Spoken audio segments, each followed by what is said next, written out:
Hello hello hello, hello, আসসালামু আলাইকুম। কেমন আছেন? ভালো। আপনি কেমন আছেন? আমি আছি, ভালো আছি। না, আমি ফোন করেছিলাম আপনাকে, দুঃখিত আমি পাইনি। আমি আপনাকে একটু না দেখেন, এই কথাটা যে বলছেন এটা কিন্তু আমি সম্পূর্ণ আপনাকে সঠিক দাওয়াত নয়। দিতে চাই। কারণ যে না, আপনাকে বোধহয় ফার্স্ট আমার কথা শুনতে হবে যে আপনি যে বলছেন দুপুরে ফোন করেছেন, দুপুরে কোনো ফোন আসেনি। এই কথাটা সম্পূর্ণ সত্য নয়। দুপুরে কোনো ফোন আসেনি আমার এখানে।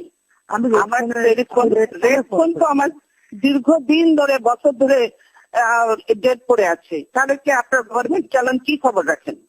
গভর্নমেন্ট চালাচ্ছেন এই খবরটুকু রাখেন না যে বিরোধী দলের নেতার ফোন ঠিক আছে কিনা, সেটাতে একটু ইয়ে করবেন। আর আপনি যদি ফোন করবেনই তাহলে তো গতকালই আপনার লোক এসে চেক করে যাওয়া উচিত ছিল যে বিরোধী দলের নেতার টেলিফোন ঠিক আছে কিনা, রেড ফোন এবং রেড ফোন সবসময় ঠিক থাকে। এক্সচেঞ্জে আপনার লোক পাঠান, আপনি এখনই লোক পাঠান, আপনার লোক পাঠিয়ে দেখে যান। রেড ফোন ভালো। আপনি তো প্রাইম মিনিস্টার ছিলেন, আপনি তো জানেন রেড ফোন কখনো সবসময় ভালো থাকে। ভালো থাকে তো আমারটা তো ভালো নেই, আমারটা তো ভালো নেই।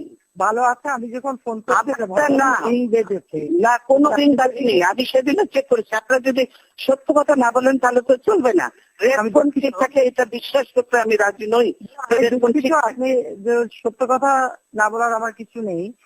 আমি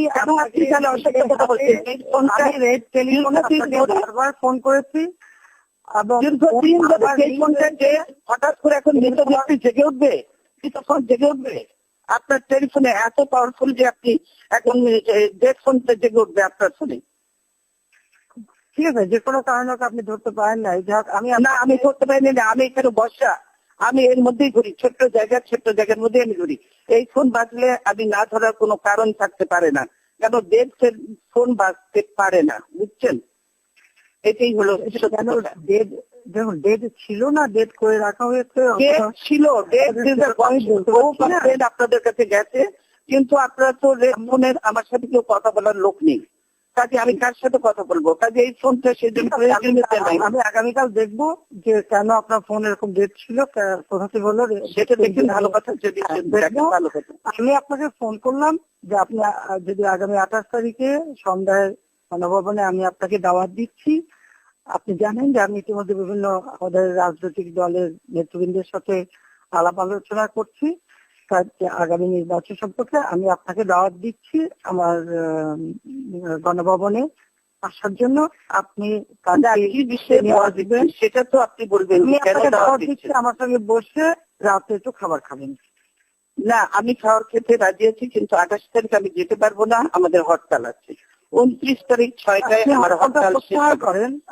আমি হরতাল প্রত্যাহার করতে পারবো না। আমি অনেকদিন ধরে আপনাদেরকে রিকোয়েস্ট করেছি যে আপনারা আসুন, আলোচনায় আসুন। আলোচনার সময় পর্যন্ত আপনারা শুনেননি।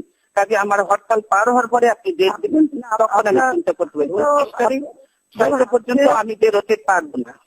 কিন্তু আপনি তো নিজেই কালকে বলেছেন যে এই সময়ের মধ্যেই আমি বলেছি আলোচনা চলবে, কর্মসূচি চলবে। আমি সেটা বলেছি, আলোচনা চলবে, কর্মসূচি চলবে। আপনারা যদি আন্তরিকতা থেকে আলোচনা করার জন্য আমার যেতে কোনো আপত্তি নেই। আপনি বলেছেন আমি শুধু একা যাব না, আমার সঙ্গে নিশ্চয়ই আরো কেউ থাকবে। সবাইকে নিয়ে আসবে, আপনি যত কিছু নিয়ে আসতে পারেন। এটা না, আমি দল শুধু নিয়ে যেতে চাই না, যাদেরকে প্রয়োজন মনে করবো তাদেরকে নিয়ে যাবো। কিন্তু সেটা হতে হবে 28 তারিখের পরে। 29 তারিখ আমার অনুরোধ করবো জাতির স্বার্থে, জনগণের না, 28 তারিখে আমি যেতে পারবো না। আজকে প্রত্যাহার করে নেন। না, আমি হরতাল মানুষ পারবো না।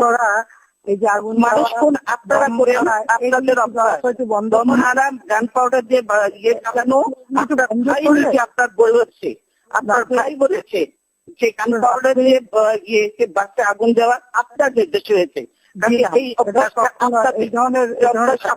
আমাদের সেসব অভ্যাস নাই, আমাদের সেসব অভ্যাস নাই। মানুষ চালান, মানুষ মারেন, ইয়ে করেন, লগি বোঝালে মানুষ মারেন, এগুলো সব রেকর্ডেড এবং আপনার নির্দেশে আপনার মুখ থেকে এই শব্দ বেরিয়েছে। কাজে আপনি এগুলো অস্বীকার করতে পারবেন না। আমি বলছি সেজন্য হরতাল চলবে। 29 তারিখ 6টার সময় শেষ হবে। আমি 29 তারিখে আমি জনগণের আমি ইয়ে করতে পারি। আপনি দয়া করে হরতালটা আমি হরতাল দিয়েছি, জনগণের স্বার্থেই আমি হরতাল দিয়েছি। যেহেতু আপনারা কোনো আলোচনায় আসতে রাজি নন, সেজন্য আমাদের আলোচনা